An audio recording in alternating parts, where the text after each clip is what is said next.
Pete's Dragon is Disney's newest live-action attempt to remake one of their properties. Recently, Cinderella and especially The Jungle Book were very good and I think pretty much universally loved by fans. So I was excited to see if that success could carry over to one of the more lesser-known stories. In this film, you have a boy who loses his family tragically at a very young age and is adopted sort of by a dragon in a forest that he names Elliot. And he spends the next 6 years of his life being raised by that dragon in the forest, but when he gets a little bit older and is eventually discovered by Bryce Dallas Howard, who plays a park ranger in this movie, that's where things get a little bit dramatic and a little bit Disney-fied. Pete's Dragon is, in my opinion, a pretty good movie. It's not great. It is getting really good reviews, but I would say that it just really isn't as good as I wanted it to be, although I did like it. This is by no means a boring film. This is by no means a poorly acted movie, and it's very beautiful to look at. The dragon itself is a wonder of a creation through CGI. It's not quite as impressive or realistic as the Jungle Book animals earlier this year, which were almost photorealistic and truly mind-blowing, but the CG here does work really well, and the dragon itself is just adorable. I can't imagine someone watching this movie and not being like, I would like to fly in the sky with you because you are just a beautiful thing. The lead boy in this film, Pete, just wasn't quite as compelling of a hero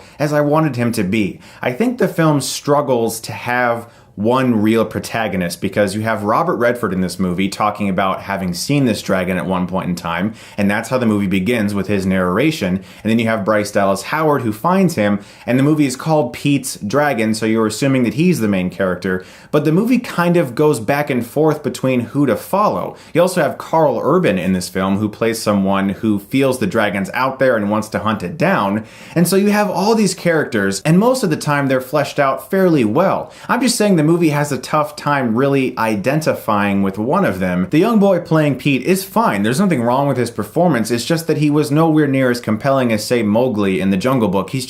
There wasn't that much about him beyond the sadness of what happened to his family. Because once he got separated from the dragon, for me, the movie slowed down a little bit, and it takes a while for it to pick back up. But I still really enjoyed this film as pure family entertainment. I think a lot of kids will really enjoy it, but it's just not quite as compelling or exciting as I was expecting it to be. It is a very good looking movie and very well acted with a very good musical score, and overall, I really think families are going to have a good time with Pete's Dragon, and I'm going to give it a B-. Guys, thank you so much as always for watching. I still have one more video coming for you this weekend, that of Bloodfather. I'm going to review that very soon. You guys are the best. Thank you once again, and if you like this, you can click right here and get Stuckmanized.